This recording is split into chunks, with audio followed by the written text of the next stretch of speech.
All right, good evening. I'm going to describe some of the gameplay of RedTide. So this is the general setup for RedTide. Each player has a player mat. Each player mat has sections for unit upgrades, and this is also where you keep track of some of your unit stats.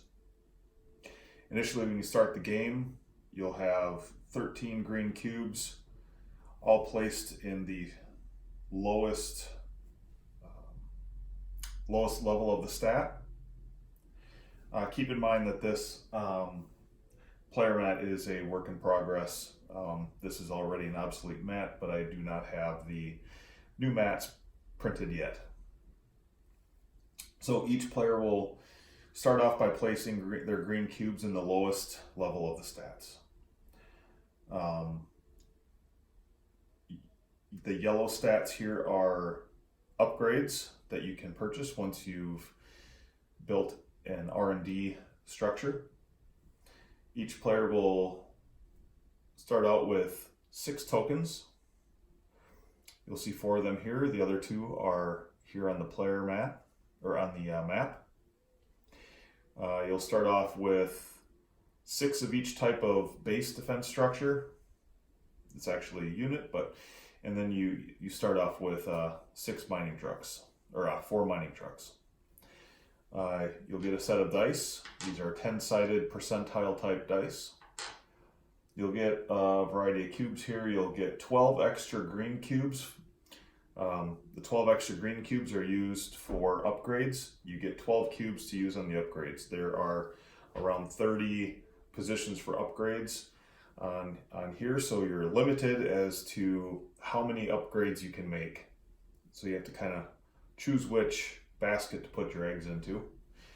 You'll get yellow cubes for doing your upgrades, and then blue cubes for keeping track of some ammunition features on the player mat. To start the game, each player will also start out with a command-based structure, 1 mining truck on the map, and 2 units, a tactical support vehicle and an infantry squad. Active units are tracked along the side here. This version of the player mat is when the unit cards were much smaller, so for the time being I'm just kind of keeping them up to the side here and just generally keeping count. Off to the left is where I'm keeping all my available units for training or building. And then each player will start out with, will have throughout the whole game 4 30-second timers and 4 60-second timers. The 30-second timers are used for training units, building structures, movement, and some deploy actions. The 60-second timers are for combat. So these are cooldown timers. So once you resolve combat with your opponent, these are cooldown timers, as well as units destroyed timers. So once a unit is destroyed, the slot that it was occupying is in a cooldown as well. And then these are also used for resource collection, and I will show you all that here in a little bit. Players also start out with, or they also have available to them, all their structures that they can use to build. So there's a mining support command structure, infantry support command, vehicle support command, R&D, and then they'll have a supply depot. This is a command post tile that is now obsolete, but they'll have a supply depot. To start the game, it's pretty much just a, you ready, okay, and go, and then you just start building. There are 3 different ways a player can start building, or a player can start the game. They can spend 10,000. Oh, that's the other thing. You start off with 12,000 ore. The gold are worth 1,000, the black are worth 500. So you start out with 12,000. So for 10,000, you can build your mining support command right away. And initially when you start out, you get your mining truck, so you can start collecting ore right away. If you choose to build your mining support command structure for 10,000, this amount of ore collected doubles. So initially, without the mining support command, when this timer ran out, you would collect 1 ore. But with mining support command, that then turns into, you get to collect 2 ore for every 60 seconds that the timer's flipped. The other benefit to this is normally, without mining support command, you're restricted to only being able to build 3 mining trucks. What does that mean? Well, for each mining truck that you build, you get an additional timer. So now, when all these timers are up after they've flipped, instead of collecting 2 with the mining support, if you didn't have mining support command with 3, you'd get to collect 3 ore. But with mining support command, you get to collect double. So if you had 3 mining trucks out here, you'd get to collect 6 ore. With mining support command, you get to build 4 ore trucks, so now you'd get to collect 8 ore.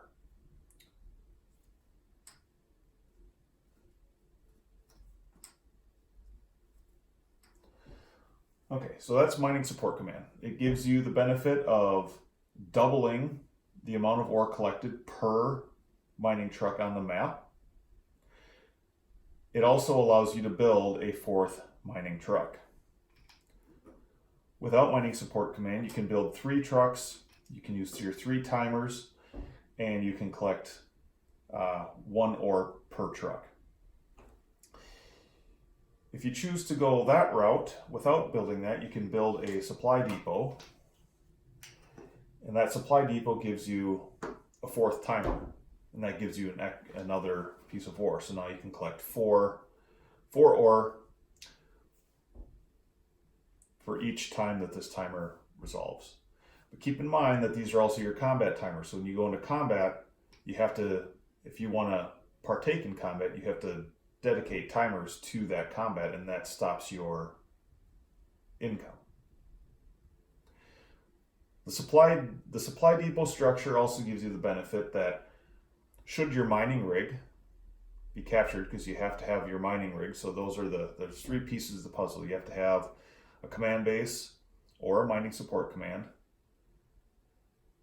and a mining rig that is yours and your mining trucks in order to keep this supply chain going. Should your mining rig get captured by the enemy and you have no more way to collect using your mining trucks, you can use your supply depot with 1 timer to keep collecting 1 ore to help build yourself back up to get back out. So this is sort of a catch-up mechanism as well. Once you get mining support command with a command post, with a supply depot, this becomes sort of just a backup plan, because you want to be able to use all 4 timers to getting your double ore, where this will only and ever collect or provide you with 1 ore. So we're going to start the game by saying that we're going to build a mining support command. So I'm going to dedicate my 10,000 ore to that.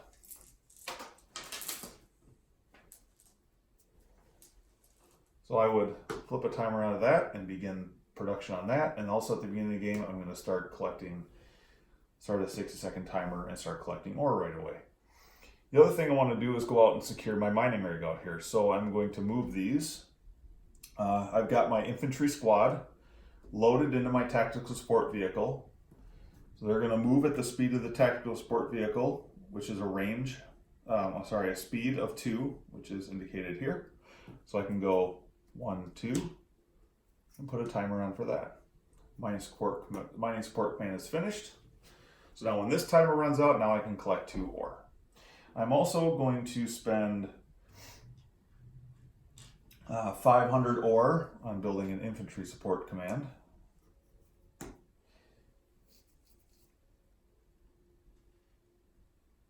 To get that train rolling. So now this is up and I can move these guys 2 more. Now I just have these units out here for demonstration of combat. All right, so this is up, so now I can collect 2 ore. So now I got 2,000, I'm going to immediately spend that and build my vehicle support command, because now my infantry support command is finished. Now I can build the vehicle support command to begin production of vehicles. Start collecting those resources again. This is up, so I can move these guys 2 spots. They are now there.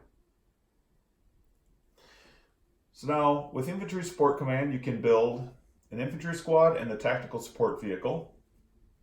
With vehicle support command, you can build your tanks, artillery, and additional ore trucks with that.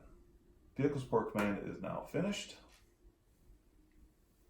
And I can, all right, so now here's what you can do with this. So I'm going to move this over to here, place a timer. Here's my infantry squad. So what I'm going to do is I'm going to convert them into a defensive structure, which is a heavy machine gun defense. So I take that off and I put a heavy machine gun defense out there and deploy that.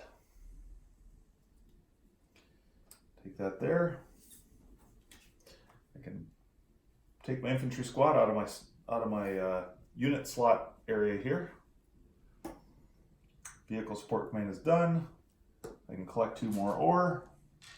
All right, so I've got 1, 2, 3,000 here. 3,000 buys you another ore truck. And now I can start collecting on that one as well. So this goes on and on and on like this. So as you collect ore and everything, you can start building units. So we're going to say that we built a couple of units here. So real quick, so for every unit that you build, so let's say the Grim Reaper tank, you built a Grim Reaper tank, and you built a McMurdo tank here. So when you build those, you just put your 30-second timers right on there like that. And they would complete, and then you can move them around the map. All right. We're going to say that these 2 guys are out here.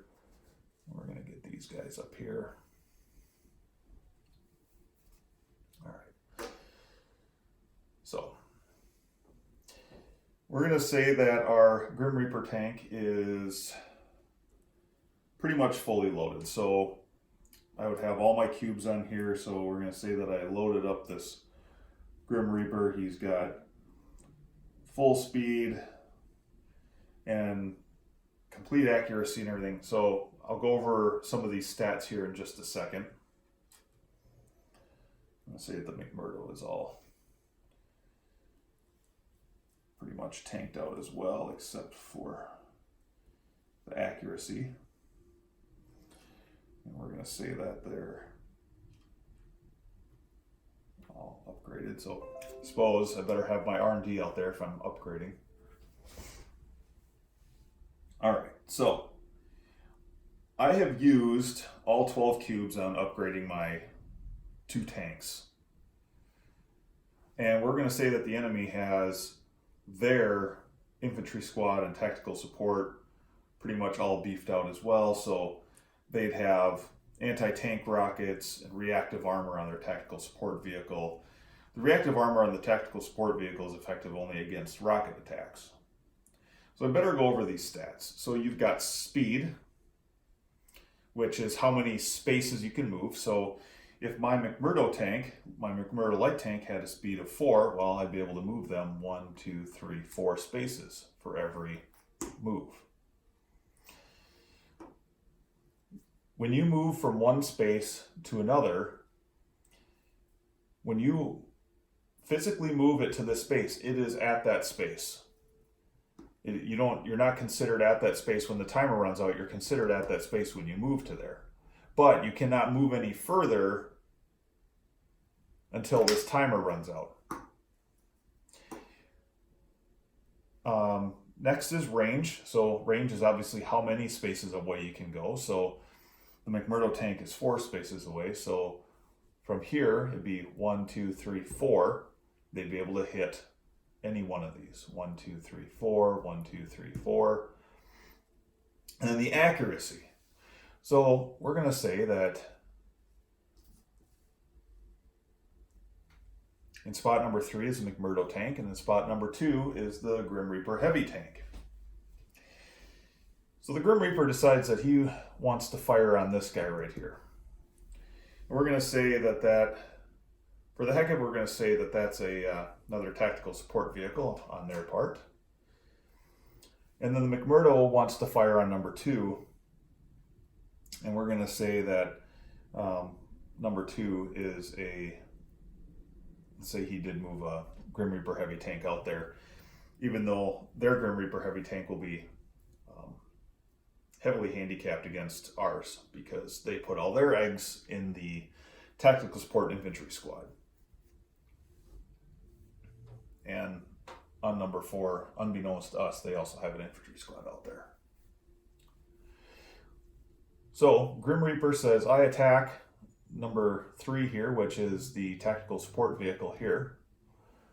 We'll set that down here. So we're going to say that their tactical support vehicle, like I said, is fully loaded. So you have to excuse me here. I'm trying to think and do all this stuff while explaining. So our Grim Reaper attacks for 2 damage against the tactical support vehicle, which has an armor of 2. So 1 hit on a tactical support vehicle will kill it from a Grim Reaper heavy tank. The Grim Reaper heavy tank has the Mirage armor upgrade. The armor gives +1 to the Grim Reaper's heavy tank of armor of 3. So it has a total armor of 4. The Grim Reaper heavy tank has a range of 4, and it has an accuracy of 80%. And so here's where the combat really is interesting for this. So I'm dedicating 2 units to my combat here. And we're going to say that I have built my 4 mining trucks here. So I would have to take 2 of those timers and dedicate them to this combat. So it doesn't matter if these timers are still running out of time or not, you're just pulling it off saying they are no longer dedicated to that. So if he wanted to, if the enemy wanted to partake in this, he would dedicate however many timers he wanted to the fight. So he would dedicate 3. So I would say, okay, my Grim Reaper attacks number 3, which is your tactical support vehicle. So I would roll, and that's a 40. So 40 is a hit because it's 80% accuracy. So you have anywhere from 10 on the die all the way up to 80 to make a hit. So you have 8 chances. So that's a hit. Because he is also in range, because his anti-tank rockets attack for 4, and they have 80% accuracy. Now they would roll against my heavy tank. And that's a 30, so they would make a hit. So they are dead because the heavy tank attacks the tactical support vehicle for 2 damage, and they only have 2 armor, so they are dead. But they did some damage on us, which is 2, so they have 2 damage. So now the McMurdo says, I'm attacking. They said that they're going to attack number 2, which is their Grim Reaper heavy tank. So now the McMurdo has rapid fire, so they get to attack twice. I ran out of cubes before I was able to get all the way up to 80 armor. So they're attacking at 70%. So I'd roll, and that's a 70. So they just hit. They get to roll again for a 30. So that's 2 hits on the Grim Reaper heavy tank. So now the Grim gets to fire back at the McMurdo. So then they would get to roll for 30. Now, this Grim Reaper is not fully loaded. They only have an accuracy of 50%. So 10 to 50 is a hit. They got lucky. They got to roll a 30, which is a hit. So that would be 2 damage on the McMurdo, and the McMurdo is dead. So now they've got a 3rd unit out here, and that is their infantry squad. Because their infantry squad is fully loaded, they get to fire at 80% at a range of 3. And their speed would be 2, but their attack is 2 with their anti-tank rockets. So they're going to move up into position here. And they're going to fire on this Grim Reaper heavy tank here at a range of 3. So 1, 2, 3. And they're going to fire back on the Grim Reaper heavy tank. 20, that's a hit. That's 2 damage. And the Grim Reaper has fallen. But the Grim Reaper actually gets to fire back at the infantry squad. Now the infantry squad's armor against the heavy tank is 2.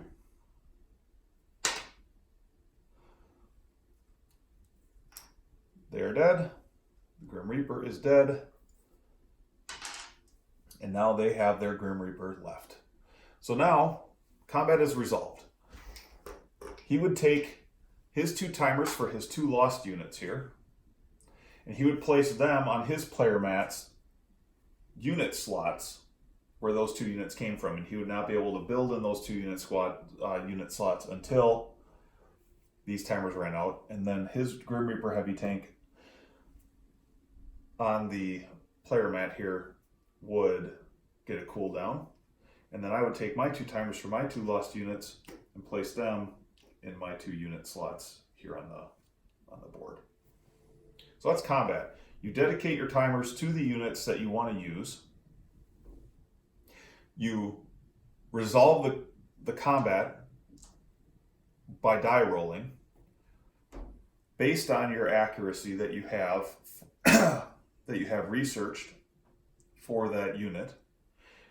So you roll and roll and roll until all units that are able to partake in the combat are either successful or dead. And then once that is done, you use your cooldown timers for any remaining units on the board and or for your unit slots. And that is pretty much the game. You go until your enemy surrenders. So that would be trying to get over and take control of their mining rig, or going in to their base and attacking their structures until they couldn't, until you basically bankrupted them. And that is currently the game. So you build your base up, you build units, and you move them out on the map and attack your enemy, trying to take over their mining rig, trying to get into their base, and taking out your enemy. Hope I explained that well enough. I'm sure there are going to be questions, but that's pretty much the game.